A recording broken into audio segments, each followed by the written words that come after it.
ప్రజల పక్షాన పోరాటం చేసేందుకు సిపిఐ ముందుంటుందని ఆ పార్టీ రాష్ట్ర కార్యదర్శి గుజ్జుల ఈశ్వరయ్య కర్నూలులో అన్నారు. రాష్ట్ర కార్యదర్శిగా ఎన్నికైన తర్వాత కర్నూలు జిల్లాకు మొదటిసారి రావడంతో ఈశ్వరయ్యకు అభినందన సభ ఏర్పాటు చేశారు.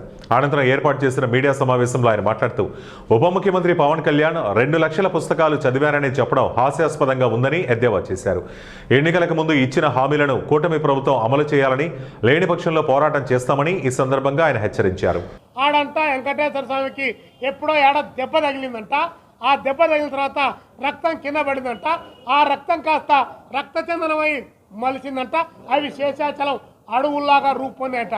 ఏంటి ఇంత అశాస్త్రీయమైనటువంటి భావజాలాన్ని ఒక డిప్యూటీ సీఎంగా ఉండి ఇంత అశాస్త్రీయమైన భావజాలాన్ని భవిష్యత్ తరాలకు అందించేటువంటి చర్యలకు పాల్పడడం ఇంతకంటే నీచం నైత్యం మరొకటి లేదని చెప్పి పవన్ కళ్యాణ్ గారికి కూడా చెప్తా ఉన్నాం.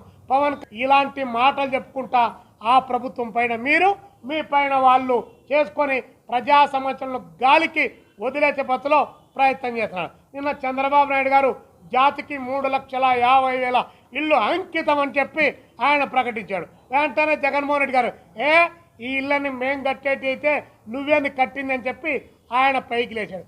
మేము కూడా అడుగుతున్నాం చంద్రబాబు నాయుడిని, ఎక్కడబ్బా 2 సెంట్లు? యా ఊర్లో ఇచ్చాము 3 సెంట్లు? 2 సెంట్లు ఇస్తానంటివి, 3 సెంట్లు ఇస్తానంటివి, 4 లక్షలు ఇల్లు కట్టుకోవడానికి డబ్బులు ఇస్తానంటివి. నీవు ముఖ్యమంత్రిగా ఉన్నప్పుడు రాష్ట్ర విభజన జరిగినప్పుడు టిడ్కో ఇల్లు నిర్మాణం చేపట్టావు. ఆ టిడ్కో ఇల్లు నిర్మాణమే ఇంతవరకు పూర్తి అయిన తర్వాత 15 ఏళ్ళగా వాళ్ళకి ఆ టిడ్కో ఇల్లు వాళ్ళకి ఇవ్వలే. వాళ్ళ